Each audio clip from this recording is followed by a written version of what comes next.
শিবরাত্রি শিব ও শক্তির মিলনের উৎস শিবরাত্রি। কেন এই দিনটি পালন করা হয়? পুরাণ অনুসারে শিব ও পার্বতী হলেন মিলন, প্রেম ও শক্তির আধার। মহাশিবরাত্রি উৎসব তাঁদের এই মিলন ও আত্মিক বন্ধনকে উদযাপন করে। শিবরাত্রি অর্থ হল শিবের রাত্রি। এদিন সারা রাত জেগে মহাদেবের আরাধনা করেন ভক্তরা।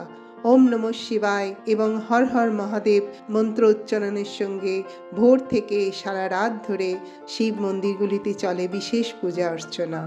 পুরাণ অনুসারে মহাশিবরাত্রিতেই শিব ও পার্বতীর বিয়ে হয়েছিল, তাই শিব ও পার্বতী মিলন উৎসব উদযাপিত হয় শিবরাত্রিতে। ধ্বংসের দেবতা শিবের সঙ্গে এই রাতে মিলন ঘটে প্রেম, সৌন্দর্য ও উৎপাদন ক্ষমতার দেবী পার্বতী। দেবী পার্বতী অন্য নাম শক্তি। শিব ও শক্তির মিলনের উৎসব শিবরাত্রি। মহাশিবরাত্রিতে কঠোরভাবে উপবাস পালনের রীতি রয়েছে। এদিন শিবলিঙ্গের রুদ্র অভিষেক পূজা করা হয়। গঙ্গাজল, দুধ, মধু, আখের রস ও দই দিয়ে শিবলিঙ্গের পুজো করা হয়। এছাড়া ধূত্র ফুল এবং বিভিন্ন ফল মহাদেবের অভিষেকের জন্য অবশ্যই দিতে হয়।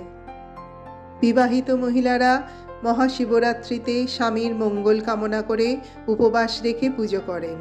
অবিবাহিত মহিলারা শিবের মতো স্বামী পাওয়ার প্রার্থনা করে এদিন উপবাস রেখে পূজা অর্চনা করেন। শিবরাত্রির ব্রতকথা অনুযায়ী এক শিকারী বনের মধ্যে ঘুরতে ঘুরতে শিকার না পেয়ে একটি বেলগাছের ডালে আশ্রয় নেয়। গাছের পাতা ছিঁড়ে নিচে ফেলতে থাকে সে। নিচে সেখানে একটি শিবলিঙ্গ ছিল।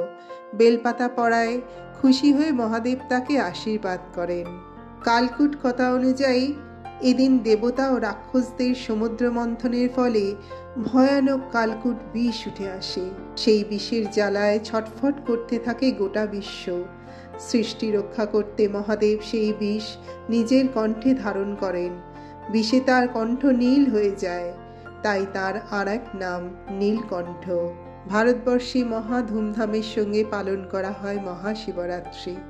সকলকে জানাই মহাশিবরাত্রির প্রীতি ও শুভেচ্ছা। বাবা ভোলেনাথ সবার মঙ্গল করুন।